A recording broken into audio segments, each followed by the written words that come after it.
Pokok siapa? Buah daripada pokok siapa? Musim luruh, daun penuh rumah orang. Lepas tu tersumbat habis apa-apa. Siapa kena bagi bersih? Tuan punya pokok yang pokok daun dia luruh tu. Dahan jatuh, patah. Tu, pokok siapa? Pokok ribut, pusing putih-putih meliung, kepak dahan ni pusing-pusing, boom. Dahan pokok siapa? Memanglah bukan tuan dia buat, tapi pokok siapa? Buah jatuh kat hulu sungai, sampai liur, hanyut. Makan buah orang tu. Macam mana nak tahu? Buah siapa? Yang mana ada buah sungai? Buah pada pokok. Pokok tuan pokok adalah mana? Pasal kaedah pokok, kaedah buah, dia lah milik tuan pokok. Satu salah kalau ada orang kata macam ni. Ni sepadan tanah. Ni sepadan tanah. Dahan main sini. Ada buah jatuh. Siapa punya? Ada orang bagi syarahan hari ni tau. Dia kata bila dahan dah lebih sepadan, dahan main sini kita punya, dahan sana dia punya. Siapa ajar itu? Tak betul, sesat. Memang ada orang ajar itu. Tak betul, dia tak faham bab muamalat. Kaedah pokok, siapa yang tuan pokok, apa hasil daripada pokok adalah milik pokok. Milik tuan pokok. Satu kita ada belajar ni bab muamalat ni macam ni. Kita sewa tanah orang, benih kita punya, kita tanam padi, katalah dapat hasil, siapa kena keluar zakat? Tuan punya apa? Tuan punya benih. Benih apa? Benih kita bayar. Kalau benih tuan tanah punya, kita tanam, siapa kena keluar zakat? Tuan benih. Jangan buat tanah. Tuan benih. Bahasa dia tuan benih. Pasal bila pokok ada hasil kena taklif di atas tuan benih, tuan pokok. Pokok main pada benih, tuan benih. You faham tu? Kalau kita tanam pokok belang boleh develop pun kan? Tanam? Kan dalam taman, develop kan dalam pokok belang. Okey. Dia milik kerajaan lah tu. Majlis daerah, di atas pengurusan majlis daerah. Kerajaan kita, saya bilang. Tu pandai syarahan sendiri tu.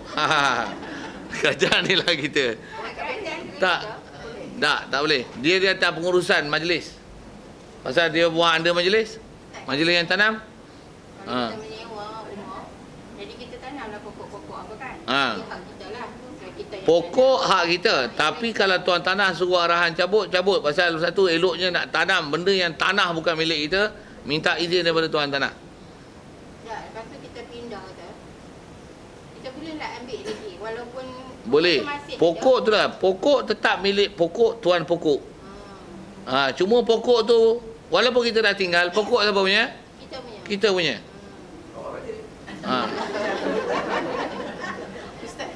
Ustaz. Kalau saya panjang tu, bagi faham masalah milik tu.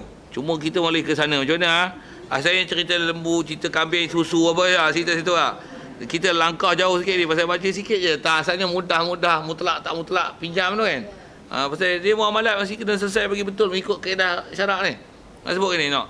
Kaedah kita pokok ialah pokok, milik tuan pokok. Apa hasil daripada pokok adalah milik tuan pokok. Okey, nak sebut yang tu.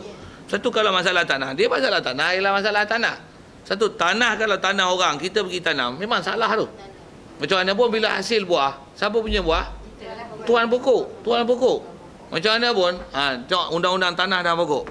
Bila kita tanam tanpa izin dia, tanah orang, hak dia untuk kita boleh cabut dan kita tak payah bayar, kita tak akan boleh dibayar ganti rugi, bahkan kita kena bayar ganti rugi tanah dia yang rosak dengan sebab pokok kita tanam. Katalah pecah parit apa-apalah, pokok tu pula kena pokah, kena panggil PO apa-apa. Kos PO tu semua hang tanggung. Yang berlubang apa tu tanah tu terpaksa terkambus balik, berapa lori kena bubuh katalah itu. Berapa lori tu hang tanggung. Tuan pokok tu pasal ditanam tanpa izin. Semua kerosakan yang berlaku di tanah dengan sebab sistem apa, parit ke apa, ke rumah ke apa, semua dia tanggung pasal dia tanam tanpa izin kita. Kalau sebaliknya Ustaz macam mana? Kalau macam lalu tanah kerajaan kita lah, supaya kita tanam pokok, lepas tu dia orang nak buat apa-apa, jadi dia orang bayar pampasan kan, pasal yang kita tanam tu jadi terbalik daripada apa yang Ustaz kata tu. Tak, Macam dia mana kita makan ambil hasil tu pula. tak, bagi-bagi selesai dulu. Yang masalah milik tanah orang tu, yang hak individu tu. Kalau tanah memang tanah dia, dia ada kuasa kat tanah tu. Jadi kalau kata dia suruh pokok pasal kita tak ada izin. Macam mana pun kita memang ada salah pergi tanam tu. Macam mana pun pokok kita punya. Macam mana pun nak saya buat. Antara hak dia boleh suruh kita cabut dan kita bayar ganti rugi rosak tanah dia tu. Satu. Ataupun boleh macam ni. Dia tengok pokok tu elok, pokok kita punya, tuan pokok punya. Kita sayang pokok ni nak suruh tebang pun, tapi pokok orang. Macam ni lah. Pokok makcik tanam je. Jual kat saya lah pokok ni. Jadi tukar milik lah. Pasal pokok tuan pokok punya. Dia tak boleh kata dah tanah aku, pokok aku. Pokok orang lain punya. Macam mana pun dia boleh minta beli kalau nak beli. Itu kalau dia tak beli, dia boleh macam ni. Macam ni lah. Sekarang kau sayang pokok ni tak? Sayang. Buah pun elok kan? Okey. Aku tanah ni aku suruh pokok lagi peri. Itu je macam ni. Aku nak kenakan sewa duduk tanah aku. Sebulan RM10 dah. Hasil kau punya lah. Tapi tanah ni tanah aku. Kau tanam pun tanpa izin. Masalah cerita ni tanpa izin ni. Cerita tanpa izin dulu. Sebulan aku minta RM10. Kalau dia minta sebulan RM100. Mampui. Betul dia? Pokah. Pasal pokok kita punya. Bulan tu dah pokah, tanggung risiko semua. Tanah rosak ni, kau bayar. Kau nak pilih mana? Kau jual kat aku RM50 sepokok. Kau bayar sewa sebulan RM10. Apa semua yang ni? Mana pilihan mana? Macam mana pun hak masing-masing tu diberi pada hak masing-masing lah. Kalau tak nak hak kita tu, yang pandai-pandai tanam tanpa izin tanpa suruh. Itu kalau yang privacy sendiri punya. Okey, tanah kerajaan. Kalau memang dia tak bagi izin, memang tak boleh. Kalau dia tak ada izin, tak ada larangan apa-apa, dia tanam pula. Pula tu dia nak bagi pempasan, ambil je lah. Dah dia nak bagi. Ustaz, okey. Kalau tanah kerajaan, kita dah terbuka semua, memang kerajaan pun dah tahu. Tiba-tiba kita dah usaha katalah 50-60 tahun. Tiba-tiba tanah tu dia jual ke orang. Dia tak bagi, dia tak offer kat kita. Macam mana? Itu antara undang-undang tanah yang salah kat dia tu. Kalau tanah negara, yang tu yang salah tu. Yang tu nanti kita jumpa bab-bab tanah ni insya-Allah. Adalah bab ihyaul mawad istilahnya, bab menghidupkan bab troka tanah. Pasal kaedah kita dalam syarak memang kita galakkan menghidupkan tanah. Istilah hidup tanah ni troka lah. Troka sama ada untuk pendapatan ataupun untuk pertanian. Bila sepatutnya kerajaan menggunakan dasar troka tanah ni untuk rakyat. Pasal simpan jadi hutan betul belantara buat apa? Kot dia nak tu jadi masalah pasal pengurusan tak ikut cara syarak. Kalau ikut cara syarak kita belajar esok, bagi jawatan esok semua boleh pegang. Boleh pasal itu. Ya, pasal faham, kita faham peruntukan syarak. Apa dia dalam Islam bagi tak bagi larangan, boleh tak boleh tak boleh. Dia orang tak kerti apa benda. Belajar pun kanun tanah negara, dia belajar undang-undang negara, dia tak belajar apa hukum syarak. Kita belajar yang syarak. Kita boleh take apa dia masalah ni. Yang ni tak betul, yang ni tak betul, yang ni betul, yang ni tak betul, yang ni tak betul. Ni civil. Sikit macam itulah.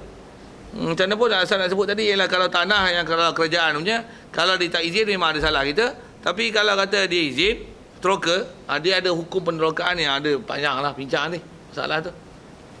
Macam mana pun asal kita bicara ni tentang pokok, siapa tuan pokok dia punya. Jadi kalau masalah ibu tadi, apa yang keluar beranak, bertelur, dia ikut ibu. Dia lah ikut ibu.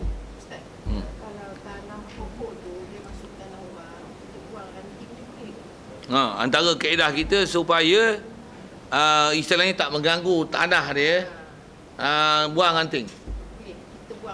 Kita pasal pokok kita punya. Kita tuan pokok. Oh, tuan tanah. Tak boleh. Pokok orang ialah pokok orang. Masuk ke kawasan kita. Okey. Jadi kita tak nak ambil. Tak nak tu kita potong. Kita potong, kita bayar nanti.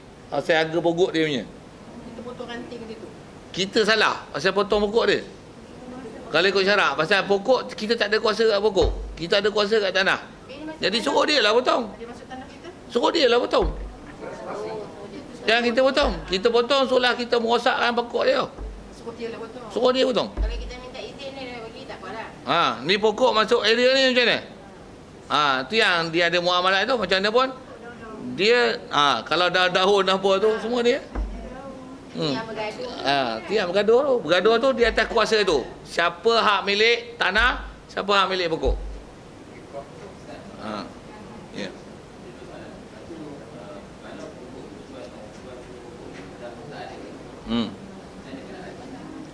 tuan, dia kaedah bila tak ada, dia macam hukum pesaka lah.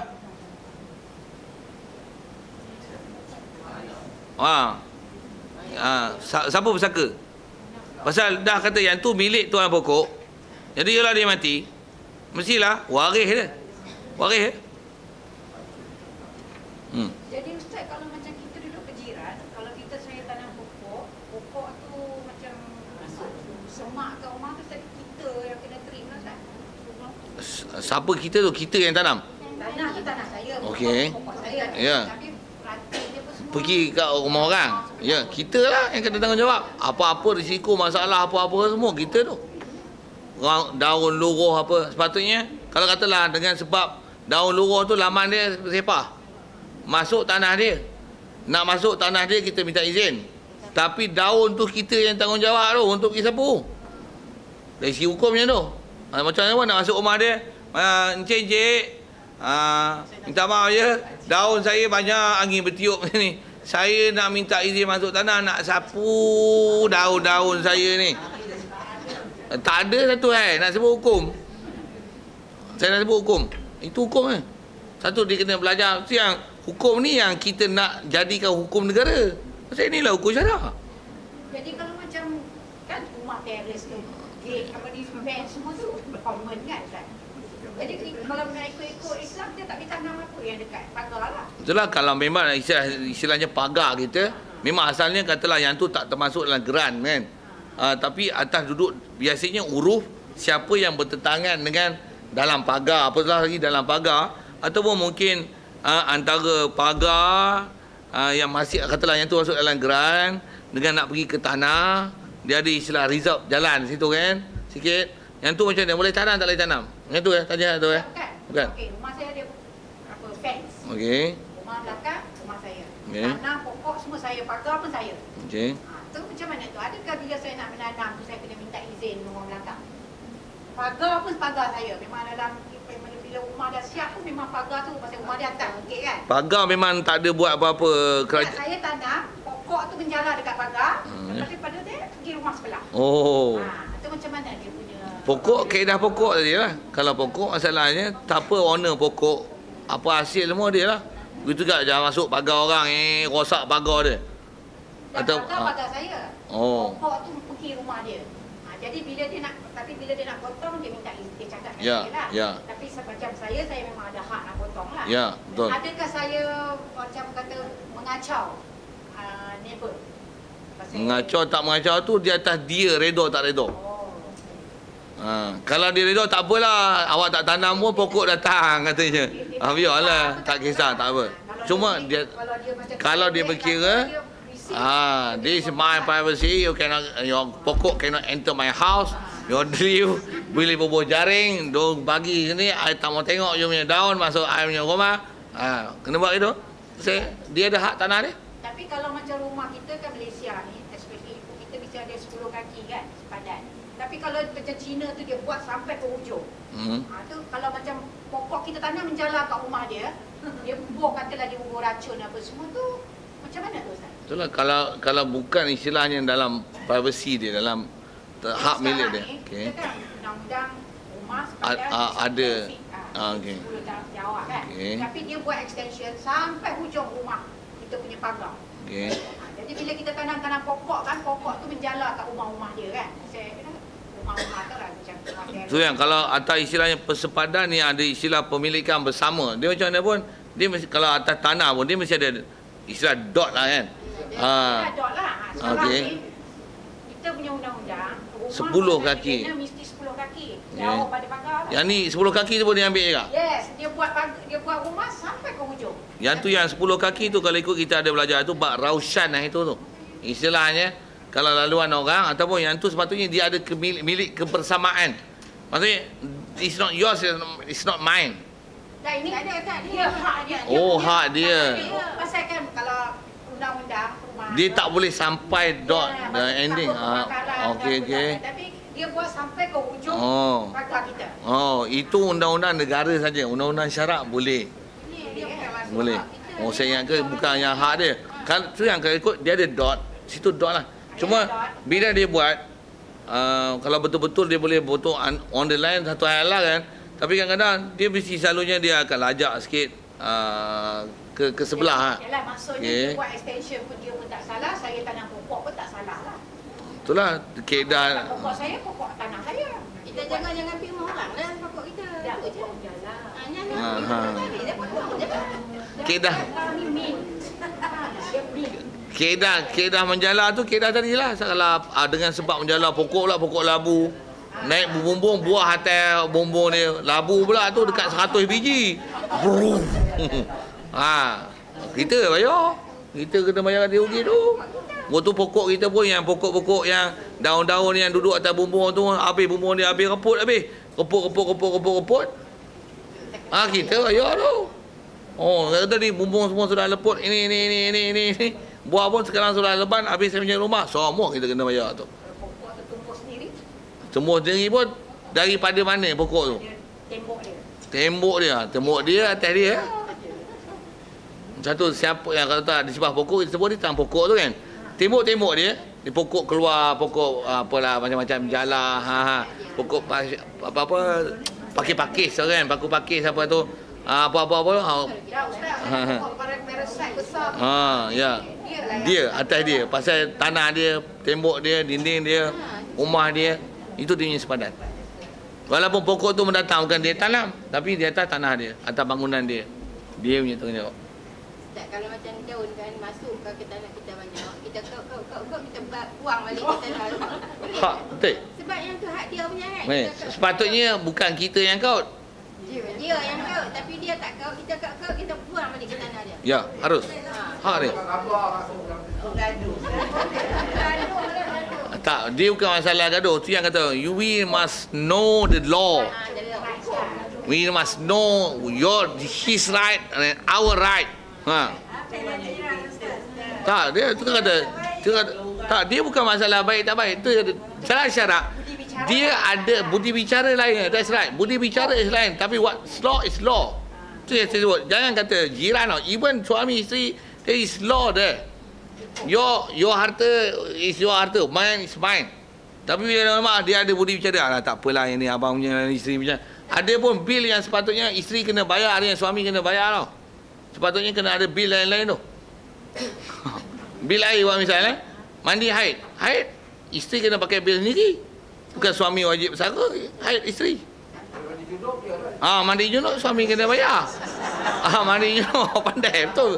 Tak, kita bicara law, Kalau siapa berkira situ, maksudnya kena berkira betul-betul lah. Dan ada undang-undang mana yang suami kena bayar, mana yang isteri kena bayar. Bukan masalah kerja tak kerja, tapi mana yang dia kena tanggung sendiri. Maksudnya kalau nak bicara about law, dia ada law dalam syarak. Even suami isteri.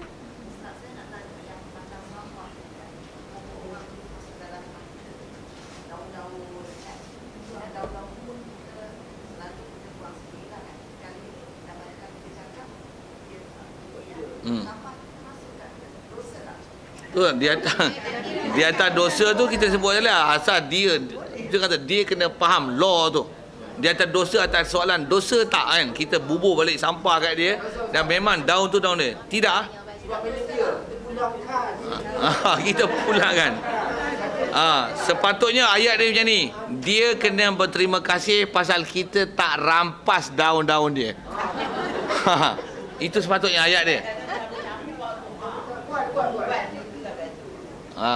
Yang tu yang kata kita kena tahu law. Kata kalau masuk mahkamah pun dia akan buka buku tengok law. Cuma buku law kerajaan saya tak tahu. Saya sebut law ni law syariah. Okey. Okey. Yang ni yang untung ngaji kitab ni, kita bukan ngaji law kerajaan. Kita ngaji law syariah. Satu yang bila ada law kerajaan tak betul law kerajaan. Macam sikit lagi kalau saya sebut. Pasal dah sebut law tadi macam mana pun yang tadi dah habis. Saya nak sebut ialah law kerajaan. Macam bab meminjam dan bab sewa, dia ada law yang kerajaan punya tau. Dia ada law yang general dan ada yang kita boleh spec kan. Dia yang agreement yang dia buat antara orang menyewa dan peminjam dengan penyewa lah dan sebagainya dengan owner kan. Macam mana pun ada law-law yang tak betul.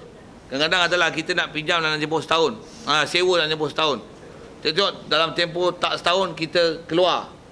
Kena bayar ganti rugi macam ni. Sewa pun kena bayar ganti rugi macam ni. Kadang-kadang ada macam tu kan. Betul ke tu? Itu law kerajaan. Yang tu yang lupa nanti. Law syarak macam mana? Yang tu yang kena tengok tu. Pasal banyak law tu bukan law yang konvensional mengikut Islam syarak ni. Dia konvensional. Dia bukan syar'i. Kita baca kitab ni supaya faham hak syarak yang dalam kitab termaktub. Tu yang nak murdikan balik. Kalau tak murdi pun kat kita orang ada agama, kita selesaikan dia mengikut law agama. Ustaz, okey Ustaz. Rumusan dia Ustaz ni macam pinjam kereta ni, apa yang kaedah yang patut kita, kalau orang nak pinjam kereta, apa kaedah yang patut kita Cerita kat dia. Apa kaedah patut kita ucapkan pada dia kalau dia nak pinjam kereta? Dia bukan yang terelok lah yang dia bukan ucap, dia istilahnya kena faham undang-undang. Maksud saya, Sebab akad bagi pinjam lah, saya pinjam ke awak kereta ni. bagi senang dan kita pun tak membeban, dia pun tak beban. Jadi kita cakap dia nak pinjam je, tak payah cakap apa-apa lebih-lebih lah. Cuma itulah, bila sebut pinjam, dia ada law pinjam. Kelahi nanti kalau atas kaedah kita, undang-undang pinjam syarak. Nanti dia jadi macam ni. Kita pakai undang-undang syarak, dia pakai undang-undang kerajaan. Kelahi dia pakai civil law. Kita pakai Islamic law. Kacau. Lain. Bercanggah undang-undang. Okey. Baru baca sebutir tu. Ya, pasal duduk tu kita layan hak benda semasa dulu bagi selesai lah. Okey. Asalnya watajuzul ariyatu mutlaqan, harus ariyah semata-mata. Maksudnya boleh kita bagi pinjam tanpa kaitkan waktu. Itu maksud semata-mata tadi. Dengan tak ada kait mudah. Baik, boleh juga wa muqayyadan bi muddatin, dan harus juga pinjam yang dikaitkan dengan tempohan masa. Cuma bila ada tempohan masa, selagi tak sampai masa, selagi itu boleh pakai. Itu lebihnya pakai masa. Itu lebihnya pakai masa. Dan lebihnya tak pakai masa, selagi tak selesai urusan yang kita minta tadi, kita boleh pakai. Pasal apa? Pasal dia tak bagi mudah, dia tak bagi tempohan masa. Macam mana pun di atas dia bagi pinjam tu adalah atas kata sukarela dia, tatawak, dia nak buat kebajikan. Kalau anytime dia nak minta, boleh tak? Katalah dia kata kita pinjam kereta nak pergi Kuala Lumpur. Kita pun pergi Kuala Lumpur. Elok-elok pergi Kuala Lumpur, dia pun ada di Kuala Lumpur. Dia tengok kereta dia rosak di Kuala Lumpur. Kereta kita tu ialah kereta dia. Dia kata apa? Elok jumpa kau, kereta aku rosak. Keluar. Dia bagi pinjam kita. Kita lagi Kuala Lumpur, kita tak balik lagi ni. Dia duduk Ipoh. Dia kata dia kat Kuala Lumpur tu kereta dia rosak. Jumpa. Kau kat mana? Kuala Lumpur kat mana? Kau jumpa, alhamdulillah. Tuan, buat apa? Kereta aku rosak, aku nak naik kereta ni. Soal. Boleh tak? Boleh.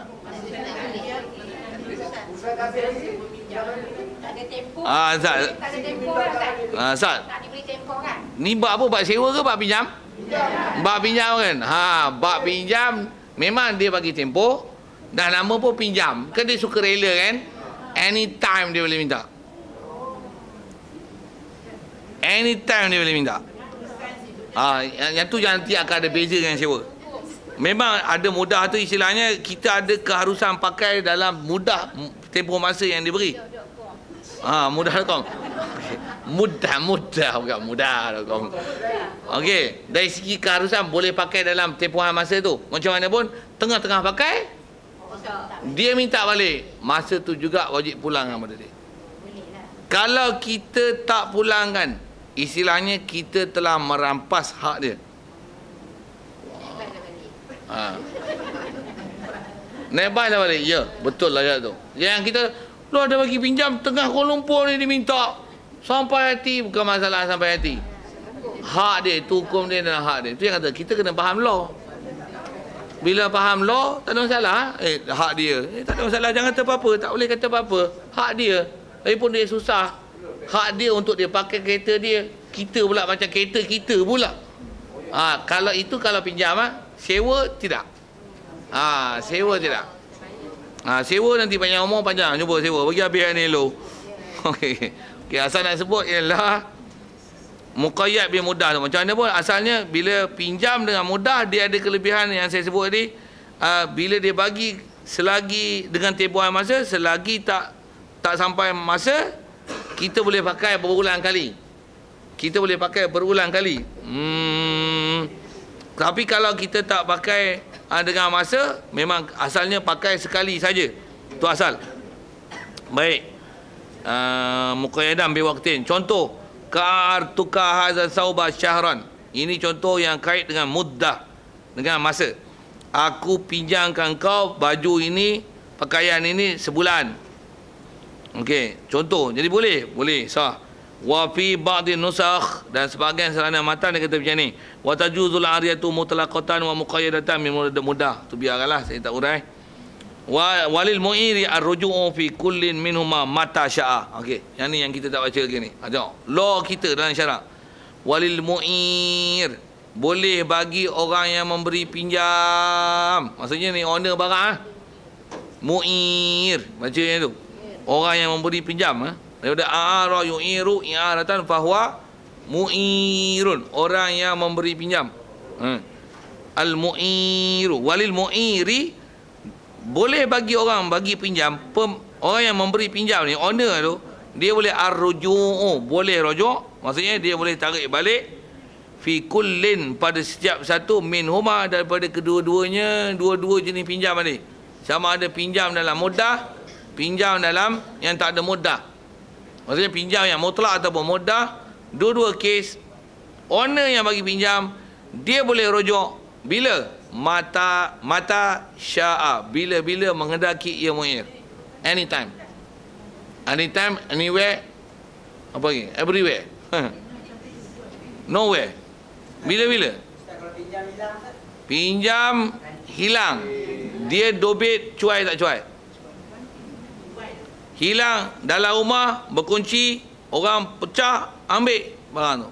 Jadi kalau kata ada orang masuk dalam rumah, tu bahasa umum hilang lah kan.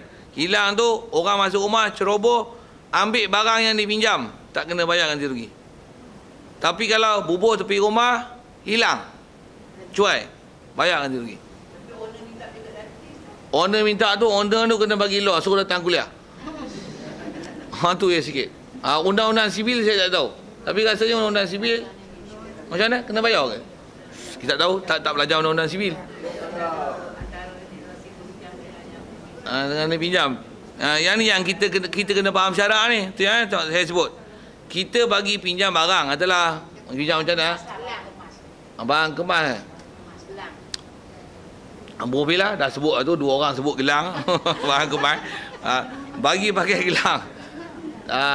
Katalah dia simpan dalam rumah elok-elok, lepas dia pakai apa-apa, pasal pakai untuk mengantin anak dia. Pakai bubur dalam peti besi elok, dia pun pergi menyambut belah lelaki. Itu rumah orang ceroboh masuk, habis dengan gelang-gelang hak pinjam tu. Undang-undang syarak ni macam mana? Cuai tak tu? Bubur peti besi. Tapi orang buat lagi dengan peti besi tu. Ceroboh rumah. Okey, atas kaedah cuai tak tu? Cak, timpan tempat elok, rumah pun berkunci. Semua sistem keselamatan, bohpi dengan bahasa itu ada. Istilahnya tak cuai, okey? Ukur syarat kena ganti tak? Tak ada. Rezeki lah orang yang bagi pinjam. Orang bagi pinjam tu, tak ada rezeki aku. Udahlah tu.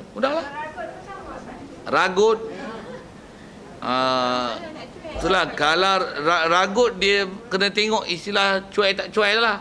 Ragut tu kalau dia pakai tudung, lepas tu dia bubur perhiasan atas tudung, tu cuai. Pasal pamer dengan sebab tu orang teringin, orang ragut. Padang dengan muka kau. Padang dengan sikit. Itu cuai. Tapi kalau ragut yang memang istilahnya benda tu tersimpan apa, elok istilahnya, tapi orang istilahnya buat bagi untuk ragut ataupun rompak dan sebagainya, itu tak cuai. Tapi cuai tak, dia musafir berapa orang? Seorang. Balik pukul apa? 3 pagi. Dalam perempuan, seorang 3 pagi. Kena ragut. Dia tak pakai atas tudung, bawah tudung. Cuai. Bahkan haram jadah keluar. Dalam waktu tu, mahram pun tak ada. Perempuan pula tu. Siap. Yang tu yang kena tengok ukuran syarat tu. Okey. Jadi asal yang sebut boleh rujuk tu. Tiang dia minta tengah-tengah pekan. Ataupun dia bagi pinjam kat kita. Dia selalu suka naik teksi. Elok-elok kita berhenti tunggu teksi tu, kita lalu. Assalamualaikum. Waalaikumsalam. Kereta